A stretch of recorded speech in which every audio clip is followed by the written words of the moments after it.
guys, this is Roy69501 and welcome to my Superman 75 anniversary pet project.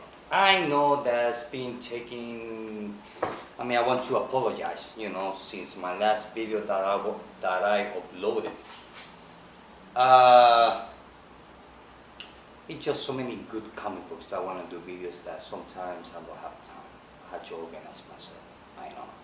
But hey, I'm gonna make a new one. This one, oh yeah. Well, before I start, this is another, well, not another. Let's say this is a spectacular Spider-Man issue 232. This is Dr. Octopus, armed and dangerous. Actually, this is a female Dr. Ock. Nice cover, no? I'm gonna put it here. And let's see who's the writer. Well, it doesn't say on the cover.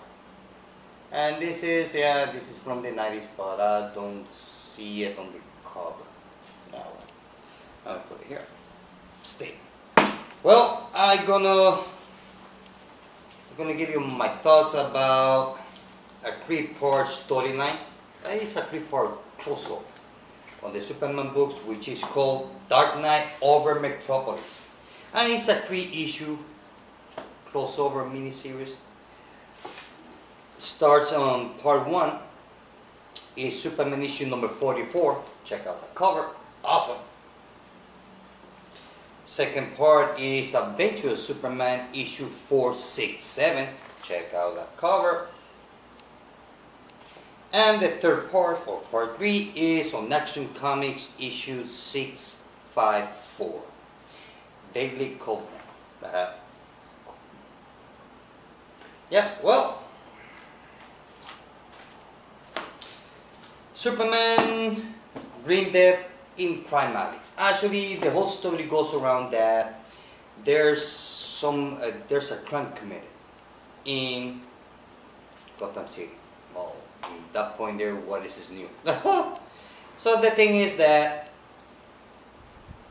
while Batman is following the clues to solve that crime, well, he ends up in Metropolis, and there he meets Batman.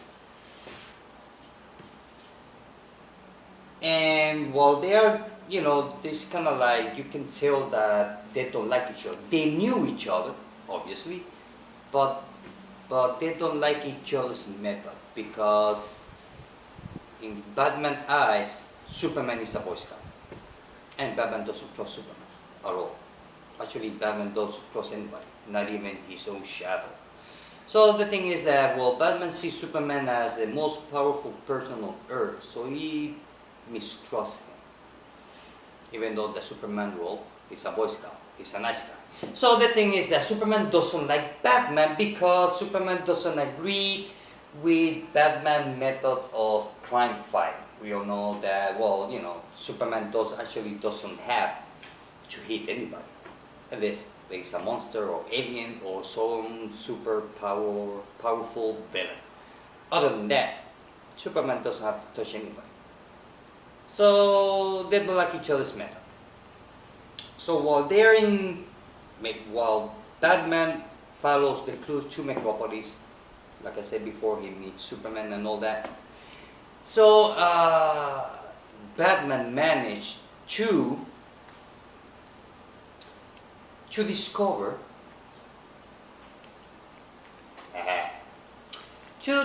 Superman's identity. Batman managed to figure out that Clark Kent and Superman are the same person, believe it or not. And Superman didn't like that because Batman's helmet is covered with lead, and we all know that X-ray doesn't see through lead. So Superman felt like disadvantaged in that moment. Although the story is about intergang and follow the clues to Metropolis, actually the whole story goes around Superman and Batman. That's about it. The crime is kind of like an excuse to have those two greatest superheroes meet or work together. That's the whole thing. I mean, the whole thing, the best part of the story is the interaction between Superman and Batman. It's not the crime. The crime, like I said before, is an excuse to have them meet each other. That's it. Oh, and let me tell you something. It's a great story. I really love it. I always like that story.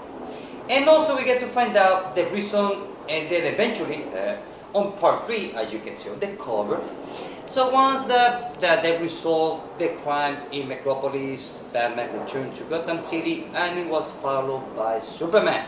And Superman discovered his secret identity. So they know each other's secret identity. On top of that, somehow, Superman trusts Batman. And somehow Batman trusts Superman. The thing is that this is the issue, the story, and the comic book where where Superman gives Batman a ring and has a kryptonite. Instead to be a diamond, has a kryptonite. And he tells Batman, "Look, I'm gonna give you this. Keep it on your utility belt, just in case that one day me, Superman, turns rogue, or I get controlled by outside entity, or I get crazy. So you will have the power to stop me, because we all know that Superman has the power to destroy planet Earth if he wants to." So he gave the ultimate weapon to Batman to kill Superman. And that's the whole story. That's it. The crime, like I said before, is just an excuse to have those two characters together. And how they work together, how they don't like each other, how they really like each other, they don't like each other. They trust each other, but they don't trust each other. They don't trust each other at the same time. So it's kind of like a yin-yang, love-hate. So overall, for me, it's a 5 out of 5 because it's a great story. Short, but goes straight to the point. You don't get bored by the story. And the art is fun to watch. The art is great. But the main thing about that story is the interaction between Superman and Batman. That's the whole story. It's the interaction. I don't know what it is about those two superheroes. And the thing is, the thing about Superman and Batman that make it such a great superhero team is because Superman is the light side of justice. And Batman is the dark side of justice. Even though none of them kill. But the way that they work, Batman always works in the dark, in shadows, and when he means to beat somebody, he will.